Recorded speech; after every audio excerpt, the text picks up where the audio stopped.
patagalin pa, dumako na po tayo sa ating second part ng ating Bible study, which is yung Bible study. Dahil po dyan, tinatawagan po natin na mag-moderator ngayong gabi, si Brother Miko, upang ipakilala ang ating mga bigating panamuhin ngayong gabi. Magandang gabi po sa mga kababayan ko dyan.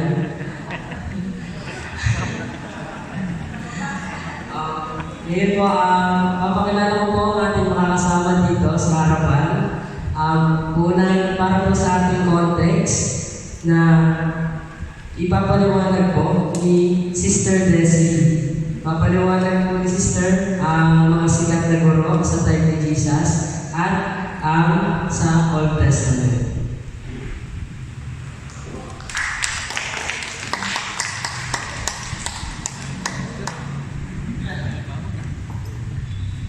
Next po, para po sa ating Bible trivia, natin na po sa unahan si Kuya G.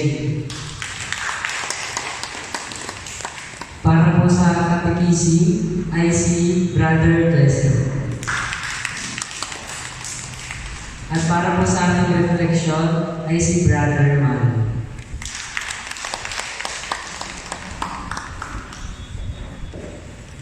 Ngayon po, sisimulan na po natin sa context na papangunahan ni Sister Desi na kababayan ko din po. And then, eto na po, baby.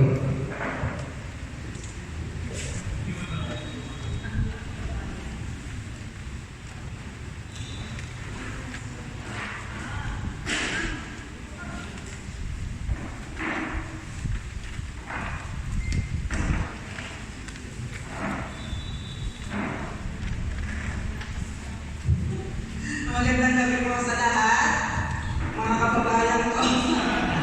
Okay, so ang napasay mo sa akin ay ang konteksto. Ano po, paano po natin unawain ang ating ebanghelyo ngayong gabi.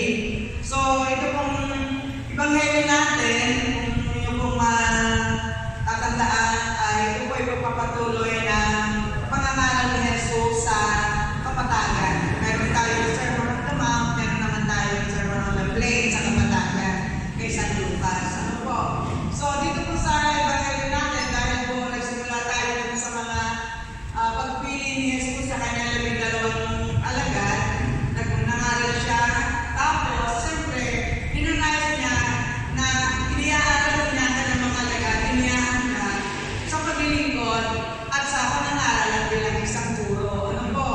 So, kaya mamamayan po natin dito sa ebanghelyo natin, ito yung paghihikayat sa mananampalataya na tingnan natin paano ang tamang pagpili sa ating mga magiging pinuno, magiging tagapagturo, at sila yung ating magiging patnubay. So, makikita po natin yun. So, yun po yun. Ngayon po, bilang sinasabi na makilala natin ang ating pinuno, magiging tagapagturo sa atin, ay tingnan po natin kung ano po yung mga pagbibigay halimbawa ni Jesus sa isang guro. Ano? Tagapagturo, isang pangalan. Kasi matutunan natin na si Jesus ay sa ebanghelyo, maraming tao sumusunod sa kanya, nahihikayat sumusunod sa kanya, sa kanyang pangangaral at pagtuturo. Pero ano kaya yung kanyang mga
talinghaga na nawawalang perlas, so yun po.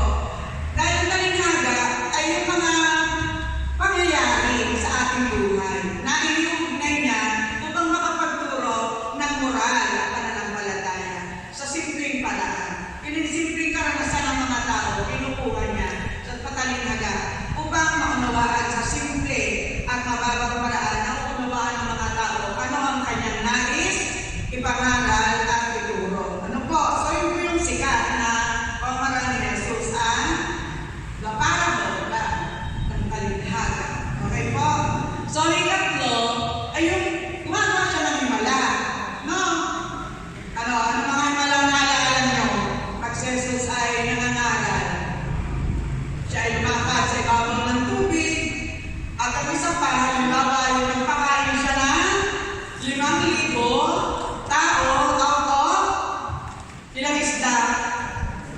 2 isda at 5 tinapay. Ano? Tapos, napakain niya ang lahat, tapos may sumobra pa. So doon, sa paggawa niya ng himala, ipinapakita ko, may kapangyarihan siya. Pero ipinupuntos doon ang paglalapat na pananampalataya, itinuturo ni Jesus sa mga tao ang pananampalataya, ang gawang habag niya sa mga tao. Ano pa? Na yung kapangyarihan ginagawa niya ay ilalapit niya mga tao, pinapakita niya na yung kapangyarihan ng Diyos kaya niyong gumawa. Pero iyon ay inilalapit ang mga tao upang maunawaan ang nais niyang sabihin sa mga tao, ang dakilang kapangyarihan ng Diyos. So yun yung paggawa ng himala. Ano? So yun po yung ikatlong paraan ng pagtuturo o estilo ng pagtuturo ni Jesus ang paggawa ng himala. Yan. Dapat nagandaan kasi po yun. Ano? So yung konsepto ng pananampalataya at habag at kaharian ng Diyos. Ang ika-apat, meron po tayong tinatawag na direct engagement at saka personal engagement. Mapapansin niyo po pag nangangaral si Jesus ng tuturo, ay yung direct engagement, gumagamit siya ng pagtatanong. Para kasi po, isa teacher, mga ma'am, sa atin. Mahalaga ang paraan ng pagtuturo ay ang pagtatanong. Dahil hinihikayat dito ang kanyang tagapakinig, ang kanyang mga mag-aaral, upang lumawig ang kaisipan na magmuni-muni. May tatanong siya, nag-iisip, tumatanong sa isip niya, lumalago, ibig sabihin, napapasigla ang talakayan. Kasi pag hinihikayan niya ng pagtatanong, o sige na, ano kayo masasabi, ano kayo komento, o nahihikayat ng tagapagturo yung pag-iisip at napagmumuni-muni ng tagapakinig, ano yung spiritual na turo o magandang aral doon. Halimbawa po ng pagtatanong ni Jesus sa kanyang pangangalan. Halimbawa po, yung pagbabayad ng buwis. Anong naalala niyo doon sa pagbabayad ng buwis? Anong tanong doon? Yung kay Cesar o kay nasa mukha? Ano pa ang nakalagay doon sa pera? So, hindi siya sumagot. Ang mga tao ang sumagot. Paano ka magbabayad ng buwis? Ang kay Cesar, para kay Cesar, ang sa Diyos ay sa Diyos. Pero, yun ay hinayaan niya ng kanyang mga tao, mga tagapakinig, ang mag-isip ng tama. Meron pang isang magandang tanong na sinasabi din ni Jesus na yung pagkatanong halimbawa, ano ang mapapala ng isang tao? Makamtaman niya ang lahat. Kung ang kapalit nito ay mapapahamak naman ang kanyang buhay. So, ikaw ang sasagot. Ano ang mapapala? So, yun po yung dahilan kung bakit gumagamit siya ng pagkatanong. Bukod doon, nagpapaulit-ulit. Sa talagang tinuulit, halimbawa po, paulit-ulit na sinasabi ni Jesus na ako ay mamamatay at muling mabubuhay. Ako malalapit na ang aming kamatayan dahil sa ikatlong araw ako ay muling mabubuhay. At after all, hindi pa rin naunawaan ang kanyang mga alagad yung sinasabi yun ni Jesus. Pero pag paulit-ulit, repetition, paulit-ulit paulit-ulit. Pero ang dahilan ng paulit-ulit ay para muli itanim sa ating mga isipan, kanyang ituro, ano yung aral na gusto niyang sabihin sa atin. No? Minsan nga, pagdating sa umaga, review tayo, ano ang ating pinag-aralan kahapon. Tulad natin ngayon, discussion, i-review natin ang ating nakaraan. So, inuulit natin. Okay po? So, paulit-ulit. Yung hyperbole naman, i-discuss ni Kuya Jim. Then, meron tayong everyday language na sinasabi. Yung sa direct engagement. Halimbawa, tulad sa sermon sa bundok o sa kapatagan, mapapalad ang mga nakukuhaw. Mapapalad ang mga nabubukaw. O kaya naman, kawawa kayo. Mga nabubukaw, kayo ay busugin. So, yung everyday language, ibig sabihin, yung mga ginagamit natin ng lingwahe, yung nararanasan ng tao, sinasabi niya para madaling matandaan, madaling tumibo sa atin. No, hindi siya, ang sinasabi niya ay abot sa kaalaman ng kanyang mga nakikinig. Ano, nakaranas ka ng pagkauhaw, nakaranas ka ng pagkaguto, madaling ma-catch up na mga nakikinig ang kanyang tinuturo. Doon naman sa personal engagement, ayun, nakakapagturo si Jesus nung paano siya naunawahan dahil siya mismo ay nakikisalamuha upang maipadama sa mga tao yung kanyang pangunawa, pagdamay, at paano niya tutugunan ng pangkailangan. Halimbawa, ano yun? Siya mismo ay nakisama sa mga makasalanan. Siya mismo ay nakikain. Sabi pa ng mga Pariseo, o bakit naman yun ay nakikisama dun sa mga makasalanan? Pero hindi nila alam sa pamamagitan ng kanyang pakikisama yun ay naituturo ni Jesus anong ibig sabihin ng pagpapatawad. So yun po, ng pagmamahal, yun, ng pagdamay. So yun naman yung bawa po na pagdamay ng personal engagement. Ano? So yun. So, kasi nga po ay ang kanyang pagtuturo ni Jesus ay hindi bilang isang makapangyarihan. Kung hindi, sabi nga niya, iba na pa rin siya para tuparin ang kalooban ng mga batas. Ano? Ang isa pa po ay yung symbolic imagery. May siyempre, pagka ikaw ay nagtuturo, gumagamit ka ng mga symbolicong pamamaraan. Dinedemonstrate, may mga visual aid. Mahalaga yun sa isa, nagtuturo, hindi yung chat-chat ng dagdag. Hindi man pala nakikinig lang yung estudyante mas maganda, ipinapakita ng personal at ipinapagana sa kanila. Halimbawa po, paano tinuro ni Jesus ang pagiging mapagpakumbaba at paglilingkod? Ang pagbugas ng mga paa, pinakita niya sa kanyang mga alagad. Binugasan mismo niya ang alagang paa ng mga alagad upang ituro sa mga alagad niya ang paano ba ang paglilingkod? Paano ba ang magiging mapagpakumbaba? Yung pagtawag sa bata. Ito ang bata. Tulad sa mga batang ito ay so yun ang pagtuturo sa pagiging mapagpakumbaba. Gumagamit siya ng mga illustrations, demonstrations. Tapos, isa pa, halimbawa sa kalikasan.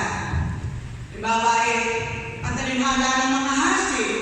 Paano niya tinuturo na tayo ay yung matagal sa kanyang maghahasik? Sino yung mabuting bumutil? Sino yung masamang butil? Nung siya ay nangangaral doon, nasa Bible siya na mabukiran ng kaparangan. At ipinapakita niya kung paano talaga tama sa mga yung paraan ng pagtatanim. So, madaling natatandaan ng mga tao yung kanyang sinasabi. Kasi, ranas ng mga tao yung niyang sabihin. Kasi nga, mas magaling kung magturo kung nakikita at kung personal na nararanasan ng tao. Mas madaling matandaan at makuha yun. Ano? O tinala, outdoor setting.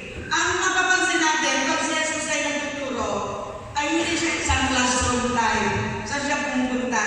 Pupunta siya sa bundok, tulad sa sermon ng Tamang. Meron siya, nag-aaral siya, umakit siya ng bundok. At bago siya mag-aaral, siya ay nananalangin. Kakapangin ng bundok. Ano?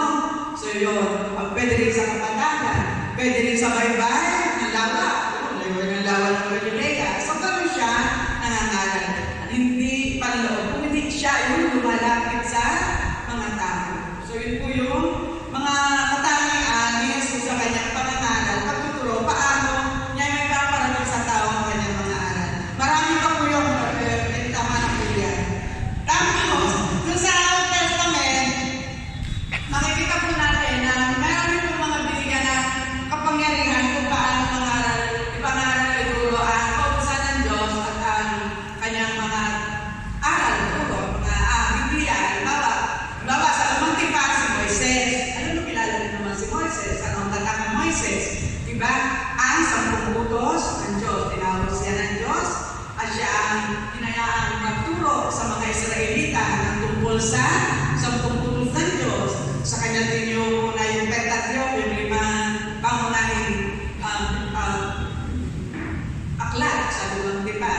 Moises. Ikalawa po ay yung mga pari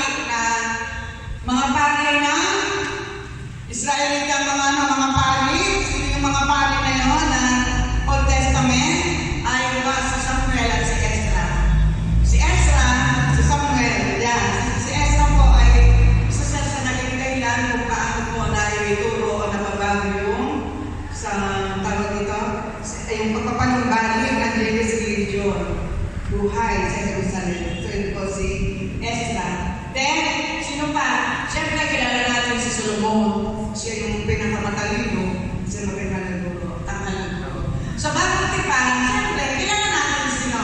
Isang Pablo. Kasi siya naman po talaga nangaral, ang dami niyang pinuntahan na lugar at nangaral, naging witness kung paano nakilala niya si Jesus. Yun. So, at sumulat siya ng mga kaya marami siyang isinulat. Saan siya nakarating ng kanyang sinulat kasi siya yung nangaral. Dahil sino pa? Si Nicodemus na sinasabi ni Jesus na teacher of Israel. Si Gamaliel, isa po yan sa Sanhedrin, miyembro ng Sanhedrin at isa rin guro. So sa simbahan ng Antioquia, nandun si Barnabas. Si Barnabas po, yun po yung kasama ni San Pablo. Si Simeon called the leader, si Lucius of Cyrene at si Manaen. So yung sinta sa Timoteo, siya po yung guro sa mga bagong simbahan na tinatag sa San Pablo. Siya po yung trusted good teacher sa mga maliliit na simbahan tinatag. Then si Silas, siya po yung mentor ni San Pablo, siya yung kasama niya sa pagkakulong at doon siya nakaral sa kasabulungan. At ang huli, siyempre, sila San Mateo, si San Juan, at si San Pedro. So yun po. So ngayon po, yun po yung ating nababagi sa konteksto at yun po natin na dahil dito ay maraming bagay tayong matututunan sa ating Panginoon kung paano siya nangaral at nagturo.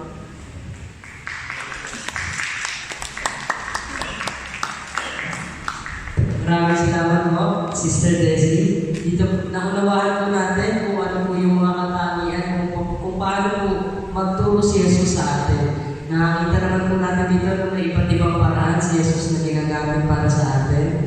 Andun po yung otoridad, parables or mga talinaga, himala, direct or personal engagement, at yung ating symbolic imagery at yung outdoor settings. At makikita po din natin dito yung mga great teachers sa Bible na nabanggit ni Sister Desi at syempre nandito po si Jesus, ang master teacher.